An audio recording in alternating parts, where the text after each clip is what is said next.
It's really cool you guys are ready to do battle and stuff, but I've never done battle. I just push some people and run away. Here's your look at the new Hot Toys Justice League The Flash 6-scale figure.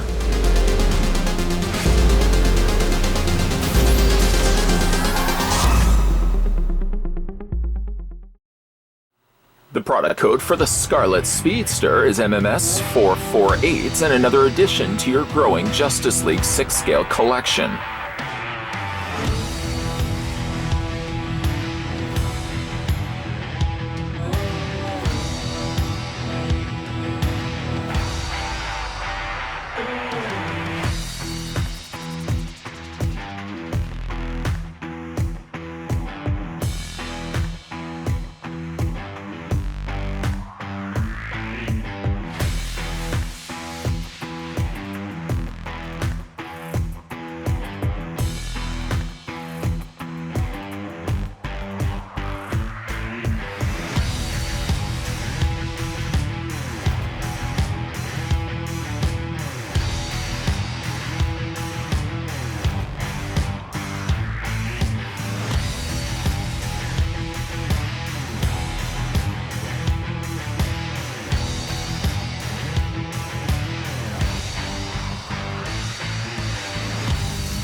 First thing we're going to go ahead and do is measure off how tall the fastest man alive is, and stopping the Ultra Measure-Tron 5000 right to the very top of his head. I gotta believe he would have been about 12 inches in height. Maybe I just missed the mark slightly. What I am seeing, though, according to the readout on my trusty tape measure, is the figure is standing 11.9 inches in height, which works in centimeters out to be 30.3 centimeters tall.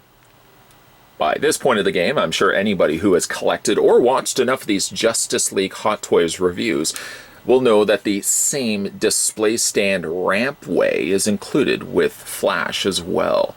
There's nothing different actually between this one and, say, some of the other display stands that have also included with the Justice League 6-scale figures. Don't believe me? That's okay, you don't have to necessarily believe me. We're going to go ahead, I'll bring in another one here. This happens to be Aquaman, which was the last figure that we had a look at. You can connect them together, and as you can see, builds the rampway for, I think it was the Flying Fox, in which the League members walk down the rampway. Quite a pivotal, kind of iconic scene to see them all walking down the ramp. You can imagine how quickly this would fill up space, keeping in fact the mind of that we already have gotten a Wonder Woman, we've already got a tactical suit Batman, and now since we've just recently looked at Aquaman, we're also going to be getting a Superman. I don't even know if Superman, I'm assuming, would come with the same display stand, even though he technically wasn't part of that scene, and a standard issued, standard outfit Batman is still on our horizon, which is actually fast approaching. That's the one figure I'm really excited to see when it eventually gets released. Again, all of those will be adding up to quite a bit of space being asked of you, the collector. In a case like this, I don't know if I would display all the figures with this rampway. I mean, as great as it looks, I might simplify and maybe go the route of going like a Stoney's stands, which is something I'm really kind of getting into more and more now. A little smaller display stands that an artist on Facebook is producing. I might actually go that route, unless I do decide at some point to display these figures on a shelf where space becomes a little bit more afforded. Then maybe I might bring out the Justice League ramp display stands and utilize those. I know I talked a whole lot about just simply the display base, but nice looking base for what it is. I love the fact that you got that large placard featuring the Justice League logo, which is raised, I also might add, and on the front metal placard, you've got the character's name, in this case, The Flash. Seeing as I was already talking about the other League members, let's bring in some of the other hot toys that we've gotten so far for the Justice League. Wonder Woman, one of my personal favorites. She's She's not quite the same height as the Flash, actually a little bit taller than the Flash. Most recently, we had a look at Aquaman, which I have to admit still is a bit of a disappointing figure. I think he looks less like his actor counterparts. And then the most impressive, one of my all-time favorites, is the tactical suit Batman. Not to cast a shadow over Wonder Woman, but there are all the figures that we've gotten so far. Still, again, we have to get ourselves a regular suit Batman and a Superman, which I've actually been pre-ordering and paying the installment plans and stuff like that. And I think at the time that we are doing this review right now, at the time that you guys are watching this review, I think I'm about the last payment on both Superman and Batman. So really, they're literally right around the corner. Still, as a reminder, though, a sad reminder as we look at the cast of Justice League, is the fact that we're still not getting ourselves Cyborg. Hot Toys up to this point has still not announced and likely has just outright scrapped the idea and the notion of releasing Cyborg. So even though we do have really most of the League members, the League will always somewhat feel incomplete because of course, the resulting cancellation of Cyborg. And that's a bit sad that they had to scrap him. And speaking a little also about cancellation, of course, there's the big hot topic right now on social media, the releasing of the Zack Snyder cut of Justice League, which I very much have been advocating behind the scenes, basically, not while I wasn't doing YouTube. I've been doing my social media presence on Facebook and Twitter and stuff like that, really advocating for the idea that we can eventually see ourselves a Zack Snyder cut of Justice League. Apparently it does exist. And I think for all the negativity that this film did get from critics, I would like to really much see what the true vision of Zack Snyder actually was. Like I said, it does, from what I've heard, does exist. It's just a matter of Warner Brothers eventually releasing it. Okay, we'll stop talking about the Snyder cut. But let's hope one day that does happen. When we have a look at the accessories, there's not really a whole lot to touch on before we can get a better look at the Scarlet Speedster. I guess of weapons, accessory-wise, he does come included with Bruce's Batarang. Now, I would have to certainly go back and watch the film again. From what I remember, I don't recall Barry Allen actually wielding the Batarang while he was in Flash outfit. As the Flash, I don't remember him wielding the Batarang. I certainly remember Barry Allen catching the Batarang as it was being thrown in midair, and he moves swiftly out of the way and catches it in his hand. But I don't recall him actually having it while he was dressed fully as the Flash. From what I can see, it probably is likely just a re-inclusion of the Batarangs that we've gotten with the Batman v Superman Batman and the Batman Tactical Suit Batman. I can't imagine that there's anything different. Can't imagine they would go brand new to a mold to cast something like that when they could simply just tap into their inventory that they currently have available. It's quite irregularly speckled, I might add. It seems like it's a little bit more freckled with paint than probably what it should be. I guess they wanted just to add a little bit extra to it, but I almost feel like the extra dots and spots on it kind of take a little bit away from the Batarang. I can't really even think for Flash specifically. I know, again, we have like lightning bolts to pull from, but there's not a lot for this specific rendition of Barry Allen that we could have gotten for accessories, so I guess they just wanted to throw in something. They ultimately threw in a Batarang. Non-masked portrait of Barry Allen would have been certainly a nice touch as well, but again, you could argue the point that he really wasn't dressed like this when he was unmasked, so being as what it is, though. The Batarang, like I said, it's plastic. I feel like it's an unnecessary inclusion based on the type and the appearance of the character currently. I just don't recall him actually holding the Batarang while he was dressed like the Flash. So somebody will probably come back to me and say, well, if you freeze the movie at this point, but I honestly don't recall, even from my last viewing of Justice League, him actually holding the Batarang while he was dressed like the Flash. Okay, we'll move that aside. He also does come with a series of interchangeable hands, just to kind of lay out exactly what's going on here. I did actually already have in the socket sections of his hands, of his forearms, the relaxed hands. I'm mentioning this right now just because in case somebody says that he did actually come with those hands as well. Yes, he did. You are right. You are right, gentlemen.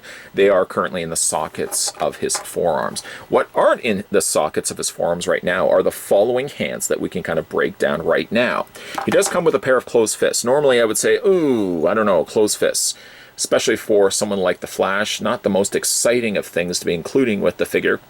However, though, at least they did put a gap in between the fingers, the forefingers and the thumb. Why did they do that specifically? Well, it's so that you could actually take the Batarang and wedge it in between the said thumb and the said pointer finger, resulting in something in which the Flash is catching the Batarang.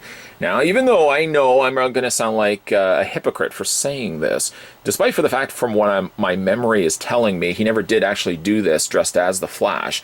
If I'm not going to entertain the idea of displaying him with the lightning bolts, and the electricity is a little bit more cumbersome, I'll get into that in a second, I might actually even entertain the idea of just displaying him with the Batarang. I know, hypocrite. Big old hypocrite. Just in case you are wondering, though, the Batarang can be displayed in his other hand, which I think I actually just dropped.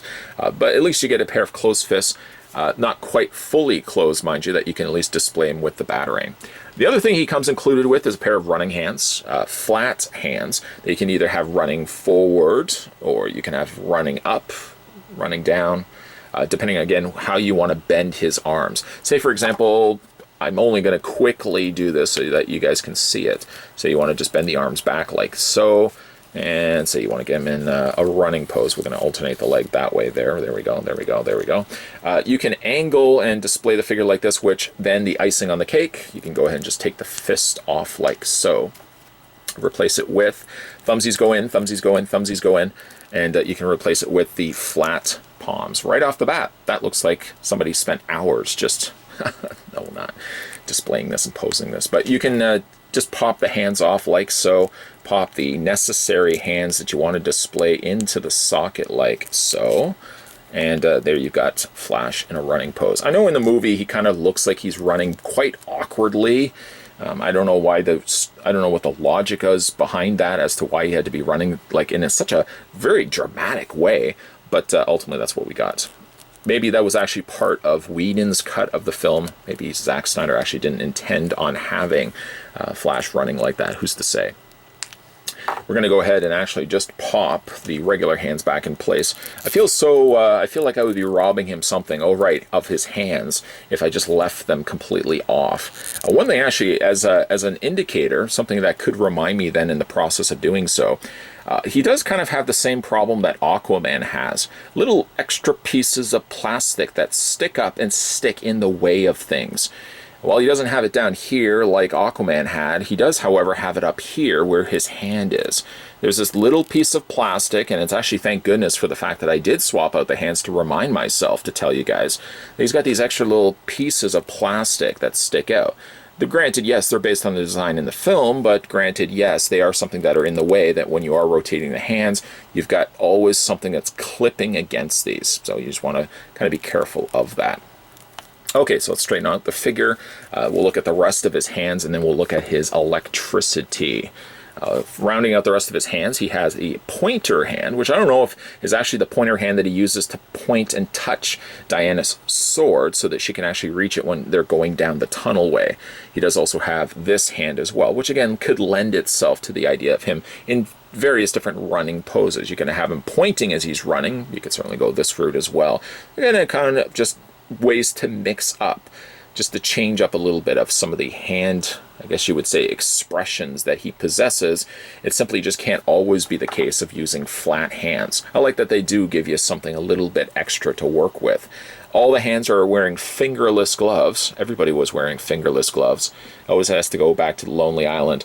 Great looking sculpted hands. They blend well enough. They're not 100% bang on, but you can really chalk it up for the fact that most, if not all, of Barry Allen's outfit is really just comprised of different materials and things that he's thrown together, which would explain why also the gloves are a different color than the rest of his outfit. Let's have a look at his electricity. Now this, unfortunately, is one of the problems that any figure has that has electricity that you wrap around him. You never feel like you can get it on just right. For that, I'm going to rely on the trusty instruction manual just to show you what I'm talking about. On the inside page, the lightning effects, what they've done is they've labeled them with letters. And based on then the letters, you have to kind of use as a guide to flash over here. Okay, so D goes down at the bottom leg. The biggest problem and struggle, first and foremost, is the fact that you have to kind of line up and figure out, okay, is it this shape here? A lot of times you'll just be kind of gauging and lining things up. Is this closer to being C? Is this closer to being D? Well, we can kind of look at the fact that the bottom section here has this little triangular point, looks like the letter A. So are we then to assume that this is the letter D? Well, it doesn't quite look like the letter D. Up at the top, it looks a little busier than what we have right here. This also has a little looplet at the top, which I don't see specifically here unless it's wrapped in on itself. So based on that, that's supposed to go around D, but it doesn't really tell you necessarily how it goes around. It just kind of gives you the final image. It's sort of like one of those draw step-by-step books where the first step is a circle, the next step is a fully drawn out dog. And it's like, wait a minute, I needed some extra steps along the way. Again, like it doesn't really, these things are always, anytime there's electricity or there's something that's supposed to be wrapped around a figure, a lot of times you'll just outright dismiss what the instructions will tell you, and instead you'll just try to line it up for what you think could work the best. In all honesty, like I find like these shapes and configurations of the way that the electricity runs just doesn't work well with the body. I mean, even the smaller points, like this one here, for example, we can line up and match up to the instructions. I think that's B, or it could be A. See what I mean? For A, let's say if it was this one here. Well, again, the dog is fully drawn out in diagram 3. So what we're going to do is, well, based on this, we can just kind of line it up, I guess, and fit it around his shoulder. It's not necessarily a strike for the figure, rather instead it's the strike for the things that are supposed to go on the figure. This is as close as, like I said, I can get it for example, A. From the front, it kind of looks good. From the back, it looks like it didn't line up and I've just picked the wrong piece. And you'll find yourself doing this a lot of the time when you're grabbing these lightning bolt pieces. They don't feel like they're shaped properly. This is just a flat piece of electricity, and I never quite feel like I'm really getting it around the figure. Even if I put it on his legs, for example, it just doesn't feel like it's supposed to. I feel like it should have been more like a cup shape, something in which that could have clamped onto the figure and had the electricity running from it. 9 times out of 10, actually, most of these pieces are just flat. So how do you get that around a curved figure is really beyond me. Most of the time, I'll just dismiss the manual altogether and just kind of line it up to what I think could work. Taking the longest piece, for example, I actually just wrapped it between 2 legs instead of just the one. Maybe at the end of the day, I might even just leave one of them off because it does get a little on the busy side. This Flash, this movie rendition of Flash, has a lot more electricity running around him than, say, his television counterpart. But I think still adding too much can be too much of a good thing, if you will. Ultimately, like I said, I'm just going to leave off probably at least, I think this is the worst of the pieces, this flat piece right here. It just, to me, doesn't seem to line up with anything, so I'm just going to ultimately leave it off. Now that we've looked at the limited number of accessories that come included with the figure, I guess the only thing left to do now is to look at the 6-scale figure release of Justice League's Flash. Kind of a mixed opinion by many of fans of Flash out there. Many people didn't actually like the design, this guy included. I really didn't like this design, this kind of makeshift thrown together suits that Barry Allen would have had in the film. Kind of my same thought process when it came to the Lex Luthor that we got in Batman v Superman. I think frequent watchings after the fact, I kind of have a fonder fascination with. Lex Luthor, for example, in Batman v Superman, really wasn't Lex Luthor Sr., instead he was Lex Luthor Jr., so I could dismiss for the fact that he was a little bit more younger and kind of inexperienced. He wasn't definitely the Luthor that I pictured. And kind of the same way with Flash here.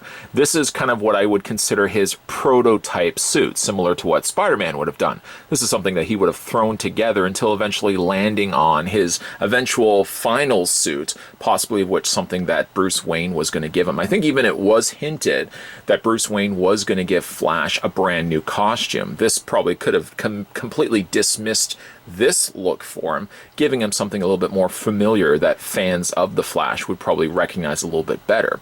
So as it stands, like I said, I didn't like the costume before. I think I've kind of warmed up to it a little bit more than I have based on the fact that I kind of saw that there was going to be a potential for a costume change for him. So I could dismiss for the fact that for the time being, it kind of just looks like a thrown together bunch of ragtag parts and stuff like that Barry Allen would have found along his travels and just kind of added it to the suit. It does have still like the mark of the Flash, literally and figuratively, his logo there on the front of his chest. Still has the dark crimson red colors that we know and love, the symbols, the lightning on the side of his costume, on the sides of his arms, and most definitely on the sides, on the little lightning ears on the sides of his helmet. I mean, he does have, like I said, all the cues of Flash, even like right down to lightning bolts on his legs and his shoes. You just, again, have to suspend some feelings towards the character's design, as again, I feel like it was the first step to what we would get with a later looking Flash. One thing about this particular Flash is that, unlike most figures, his head is actually on a magnet, not on a ball joint. It gives me an opportunity to actually just to yank his head off and show you guys what a close-up look at the head sculpt looks like. Not a bad rendition, I must say, of Flash from the actual live-action film. It's not terrible, really, at all.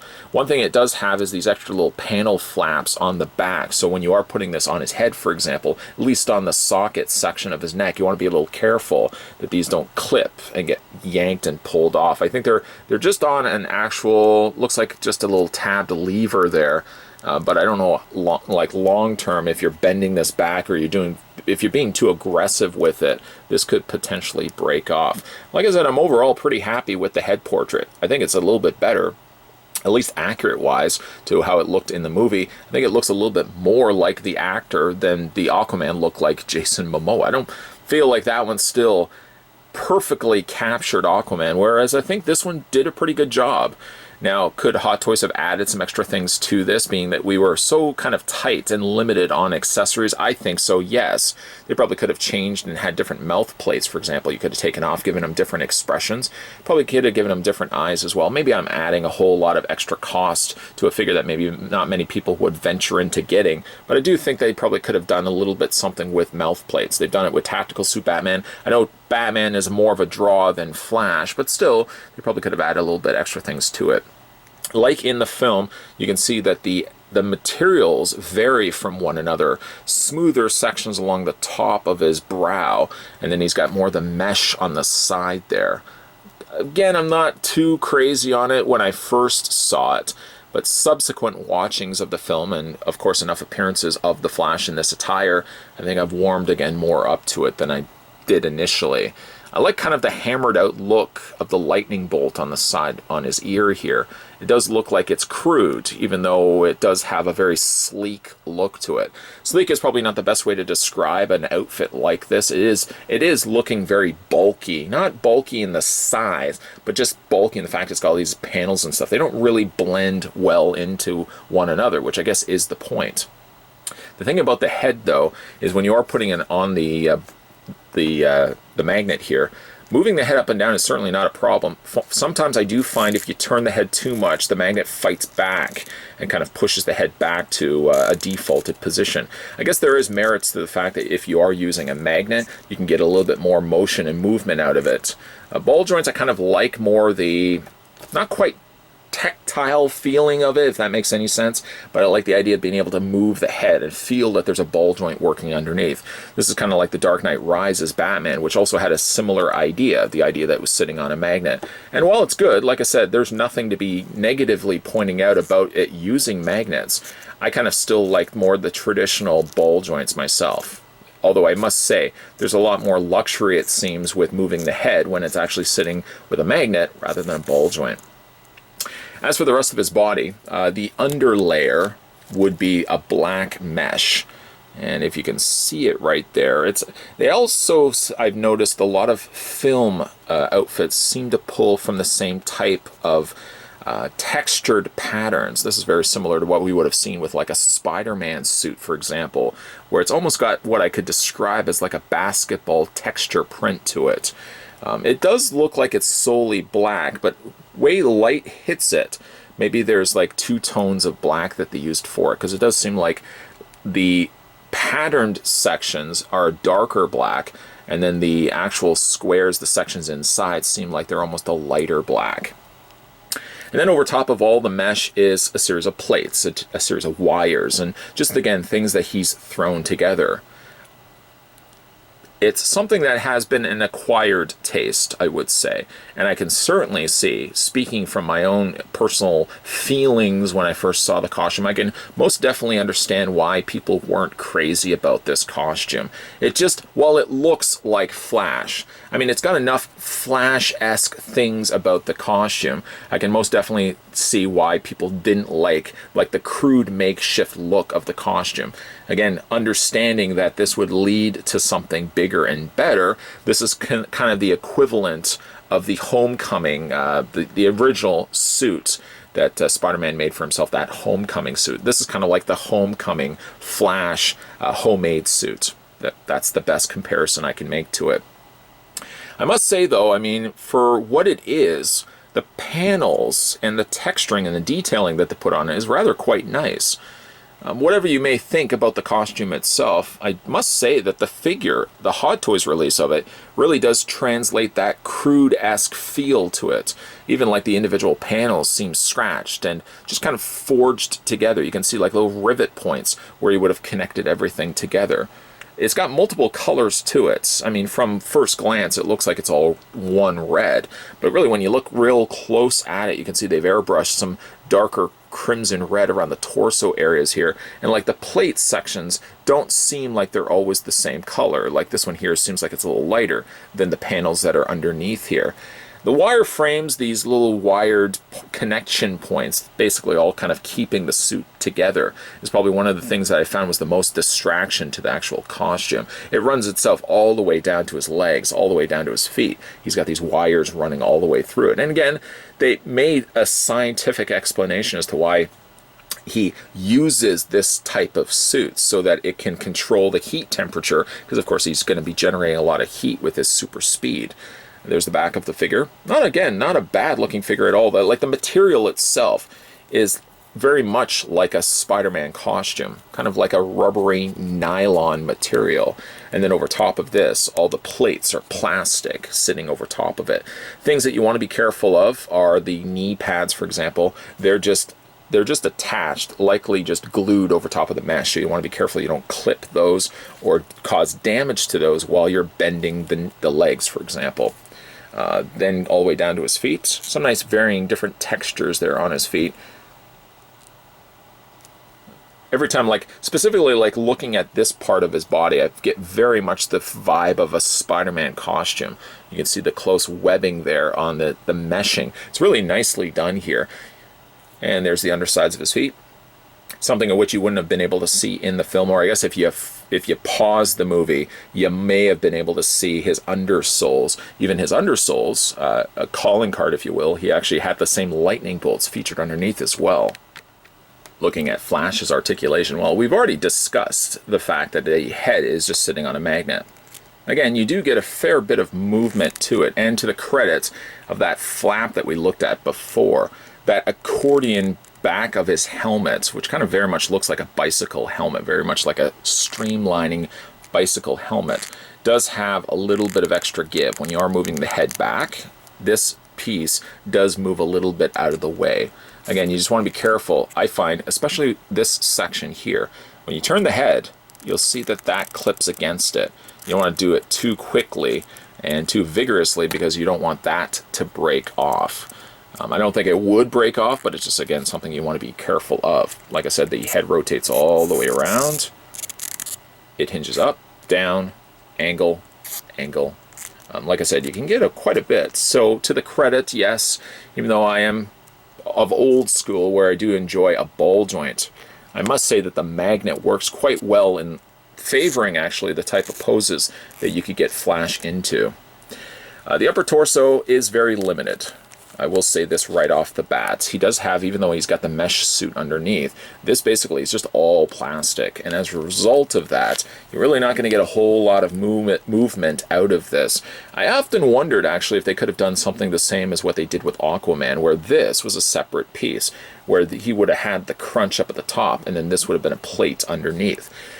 I think it personally could have worked. I mean, ultimately, it was up to Hot Toys to decide just to plate the whole thing as one single piece. But as a result of it, it does limit what you can really do with it. You want to also be careful that when you are moving his torso, something else that would be fragile on the figure is his lightning bolt at the top, the points on either side, and the points on his ears, which I always find with Flash figures, it's always the first thing for me that breaks, is those little fins on the sides of his head. As for his arms hinge out, and they only hinge out at a 70-degree angle. That's as far as they really will go. Anything beyond that point, you're causing a lot of stress to the shoulders, which again are just attached. They're not quite attached by like a ball joint, but it looks like they're actually tabbed in. I would not encourage, even though the instructions actually say they are fasteners. They are something you can just pull right off. The thing I would be worrisome of that is pulling it off and popping that back into place. There's going to be a time that's going to come where you're just not going to be able to do that. So I would rather much say the arms go at a 70-degree angle, and you would want to just leave it at that. As for his forward motion, his arms can go at a 90-degree angle. Well, at least according to the instructions they do. I find I actually can't get them past this point. It's not to say that they can't, but I feel like beyond that point, I feel like I'm adding pressures to the shoulders and to the shoulder pads there. You'll also notice too that the wiring here, specifically along the tops of the torso, are free-floating pieces. So in other words, when you are moving the shoulders, for example, you want to be careful that these don't break in the process. Something always you want to be keeping mind of when you are moving his arms. As for the elbow bend, his elbow bend can bend beyond the point of a 90-degree angle, actually a 120-degree bend. As for his hands rotate all the way around, and they hinge back and forth. Again, you just want to be careful. All these extra little things that you got to be careful of. That's always the worst when you pick up these figures for yourself. Things that you got to be careful of. This is something you're going to want to be just mindful of. When you are rotating the hand, this piece of plastic is going to always be sticking out and almost in the way of when you are rotating the hands. As for his legs split at a 70-degree angle, and equally so, the legs only hinge forward at they say in the instructions 70 degrees. I don't feel like that's 70 degrees. I actually feel like that's more like a 45-degree angle.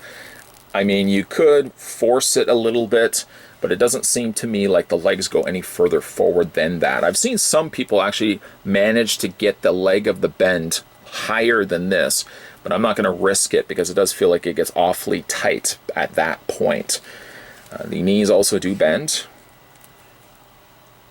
I don't know what bend you would say that is, maybe like a 45-degree bend or 120 from the floor up, according to the instructions. He does have a thigh swivel, like a top swivel cut on the thigh. He has a double hinge on the knee. Just be careful of those knee pads. And then as for his feet hinge back and forth, and they also rock back and forth. He has no separate toe articulation. I don't know. There's not many 6-scale figures, I guess, that have toe articulation. 9 times out of 10, it's usually one solid single piece of foot, and then it just simply is on a peg system, the exact same way as there's a peg system on his hand. One thing I find funny is that the Hot Toys release of Justice League's Flash, I find myself liking more than the Hot Toys release of Aquaman. A polar opposite feeling to what I had in the film itself, where I thought Jason Momoa's Aquaman rocked it. I thought that design was awesome, but wasn't really so much feeling Ezra Miller's design of his costume. I thought his portrayal of Flash was decent enough, and really I can't get why so many people were really disliking his portrayal of the Flash. I think a lot of it can be contributed to the fact that his costume looked as rough as it did. Subsequent watchings later, and of course an explanation as to what they had planned out for Flash's costume, I can kind of justify now, I think, of a more wiser mind looking at it now. I can understand that this would have been Barry Allen's homemade suit, similar to what Peter would have had at the Spider-Man Homecoming. His suit, of course, was a little rougher until eventually what he would have gotten from Tony Stark. I think the same plan was in place for Ezra Miller's Flash. His initial costume was going to be a homemade costume and obviously had to look rough. What he would eventually get from Bruce Wayne, or so apparently that was the plan, was going to be something that fans were more familiar with. And I think since then, my fondness for this costume has gone up. I still don't love the costume, but I think I like it a little bit more than I did initially. As a result, though, maybe that's the reasoning why I like this costume now on the Hot Toys release. It does look like Ezra Miller from the movie. I mean, he doesn't have really any cool expressions on his face. They've kind of really given him a very neutral face. And yes, his accessories can be troublesome, especially the lightning bolt accessories. But overall, I'm pretty happy with how this figure turned out. The fact that we probably will never see ourselves a Cyborg is still sad for me. I would have liked, if anything, to finish out the League, and maybe down the road, you never know, fingers crossed, we will get ourselves that Snyder Cut, so we can see the Justice League film for what it really should have been, and not what we ended up getting instead. If you guys managed to pick up this figure for yourself, let me know down below what you guys think of the Hot Toys Justice League Flash, or based on this review. And this review alone, always like reading your comments down below. Speaking of down below, if you are new to this channel or a long-time viewer and you haven't gotten around to doing it yet, make sure you hit that subscribe button down below and turn on the bell notifications. We're going to have a whole bunch of 6-scale figure reviews coming up in future videos, so stay tuned for that. And thanks for watching, guys. I'll see you guys next time.